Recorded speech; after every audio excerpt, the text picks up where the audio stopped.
Thank you very much. Dean Gadenzi, I want to thank you for the most entertaining, maybe the longest introduction that I've ever experienced. Also, thank you for plugging my book, which is available on Amazon.com. To you and to Director Coleman and to all of the mentors and supervisors, the social work students, thank you all for your service, for what you do to make our communities better and stronger. Thank you for having me today. To Dr. Westy Egmont, who's just been a marvelous partner and coach of my own and a friend, I thank you. I want to acknowledge as well Josiane Martinez, who was here. Where are you, Josiane? Who's right over here, who runs our Office of Refugees and Immigrants, and I thank you so much for your service. I thank you all again for having me today to talk about immigration. I thank you. I think few topics are as important, as compelling, or as inspiring as the integration of immigrants into mainstream American life, and at the same time, few topics are as maddening these days. If I have any hesitation about addressing this topic today, that's why, and I'll say a little bit more about that in a minute. Of course, the immigrant story is deeply, deeply rooted in the American story. It's not a recent chapter in that story either. We often hear about the phenomenal influx of immigrants in the 19th and 20th centuries, but official limits on immigration to the colonies was one of the grievances against King George listed in the Declaration of Independence. We were a nation of immigrants from the start, what Walt Whitman called a teeming nation of nations. Immigrants have always enriched and enlivened America. It shouldn't surprise any of us. Ours is the only nation in human history not organized the way nations are normally organized. We're not organized around a common language or religion or even culture. We're organized around a handful of civic ideals, and we've defined those ideals over time and through struggle as equality, opportunity, and fair play. Because these values transcend race, ethnicity, religion, and other differences, because they defy dogma, we have always been a beacon for seekers and strivers from all over the world. Of course, the ideal is elusive. The playing field is hardly level. Our history is littered with examples of dogma trumping democracy. Even today, we pledge allegiance to the foundations of equality while the gap between the haves and the have-nots grows. In a land of opportunity, we belittle some who seek the chance to marry whom they love, or the children of undocumented parents who seek a chance to go to college and improve their ability to contribute to the common good. John Kennedy wisely observed that American society is a process, not a conclusion. That doesn't mean our ideals have no currency. It means that part of the miracle of America is the conscious, intentional struggle to close the gap between our reality and our ideals. Immigration, it seems to me, is integral to that process. Newcomers renew and refresh and replenish our culture and our economy. Welcoming new Americans reminds us of our ideals. Sadly, much of today's immigration debate, to my mind, is sour. The language is often toxic and dehumanizing, riddled with intolerance and even racism. It's also widely detached from the facts. So let's spend a couple of minutes looking at those facts. We have 38 million people born in other countries living in the United States today. Some are citizens. Some, like my own son-in-law, are here on green cards. They are working, paying taxes, serving in the military, creating jobs, innovating, discovering, raising families. Their role in the economy cannot be underestimated. Immigrants co-founded 26% of the biotech companies in our own state. Go to Wall Street. 40% of all publicly traded venture-backed companies in high-tech manufacturing were started by immigrants. Those numbers translate into American jobs. For every 100 STEM workers who came to the U.S. for advanced degrees, 262 American workers are employed. Disaggregate the STEM factor and even the U.S. advanced degree, and 100 immigrant workers still produce 44 American jobs. That's good for America. Immigrants fill labor gaps in every sector. By 2030, 76 million baby boomers will leave the workforce. Only 46 million native-born Americans will join it. Do the math. We need immigrants. Immigrants are already making up the difference. They're on the young side, too, so they'll spend more years in the workforce. Stephen Moore from the Cato Institute, hardly a liberal bastion, by the way, estimates that the total net benefit of immigrants to the Social Security system, for example, will reach $500 billion by 2022 and $2 trillion by 2072. In other words, immigrants are contributing way more than they will ever see in return. And I know some people don't want to hear this, but undocumented workers contribute too. Social Security assumes that about 3/4 of undocumented workers pay payroll taxes, boosting the Social Security coffers by $7 billion every year. And those workers will never receive benefits. Now, this isn't a rationale for maintaining the status quo in the way we as a country deal with undocumented immigrants. It's simply a point of understanding in a debate that often offers so little. Right now, all over America, there are 11 million people living in the shadows. Despite some of the 1 million of them are children brought here by their parents.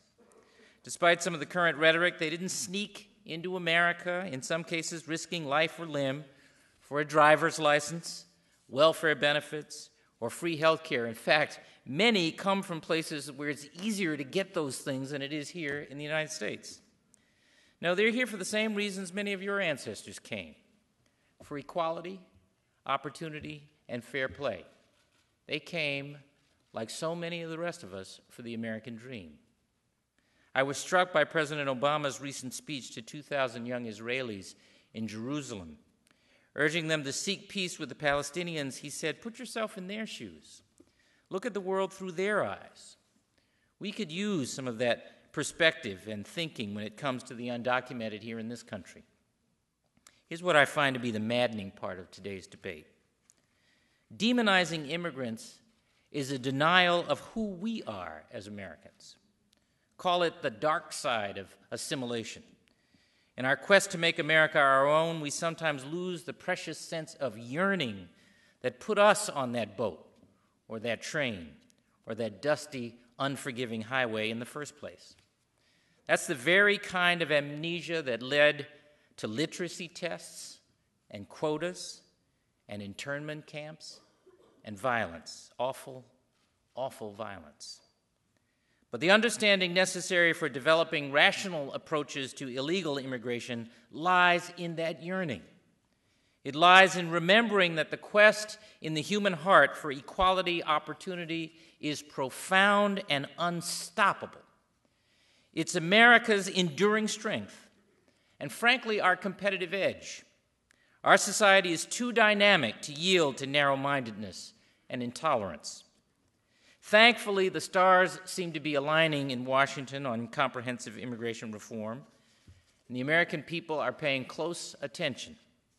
Just last week, a poll found that Hispanic voters are viewing Congress more favorably than the overall population, 56% versus 30%, and pundits credit that bump to Congress's movement on this issue.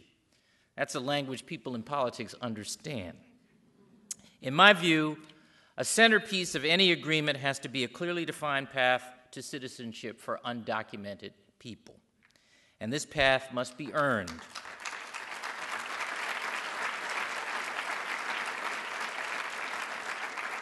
I think that means that undocumented immigrants have to pay taxes and penalties, pass national security and criminal background checks, learn English, and get in line behind legal immigrants waiting for citizenship.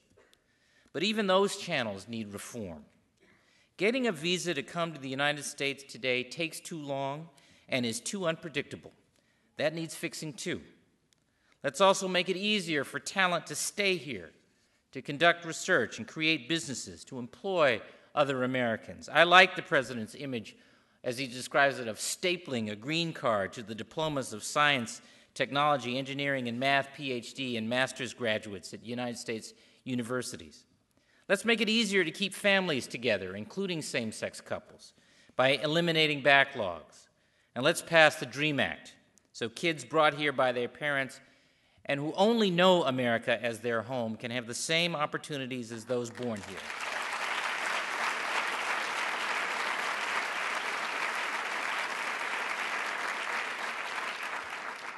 I think, and apparently some of you do, that is exquisitely aligned with our country's civic values.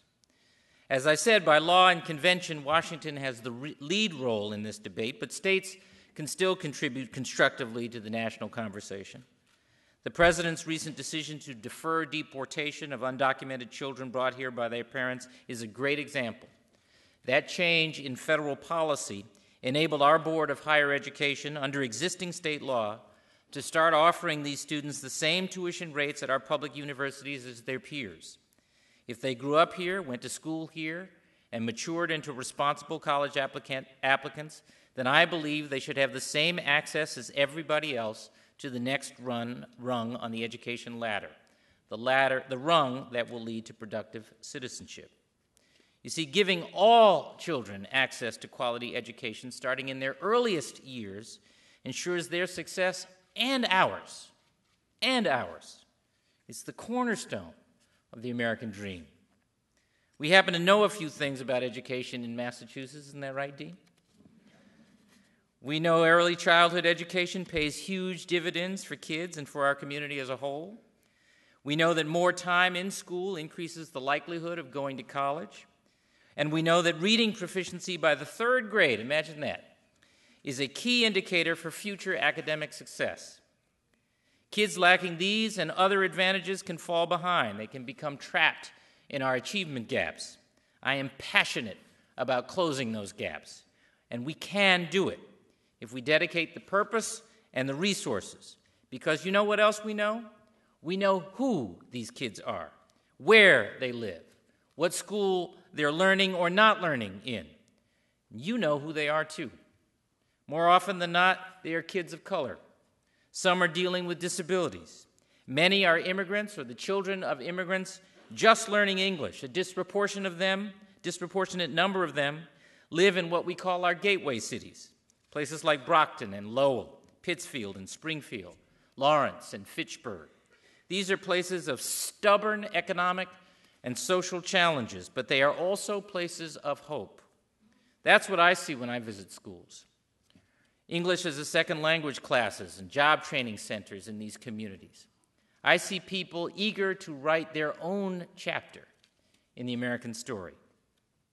As future social workers, you will be seeing these families in the not-too-distant future. Maybe you are already.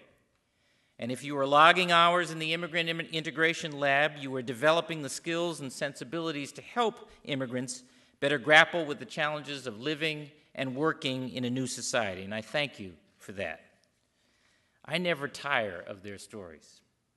I had the good fortune of hiring a woman from Mexico as head of personnel and administration in my office. Carmen Arce left her family in Mazatlan to come here for graduate school. She studied law and diplomacy. She worked hard. She met a nice guy. Her surname is now Arce Bowen. They started a family. Just the other day, Carmen took her citizenship test. She was given 10 random questions. The second one made her giggle and me smile. It was, who is the governor of your state? Needless to say, she aced that one. But the moment was not lost on her. 7 years after arriving here, Carmen was proud of the life she's built. She reflected on the opportunities of her adopted home, and she came to the conclusion that we all come to, whether we arrive here by birth, by boat, or even by the brutality of slavery. And that is this, that the American dream is more than the stuff of legend or folklore. It's real. It's real.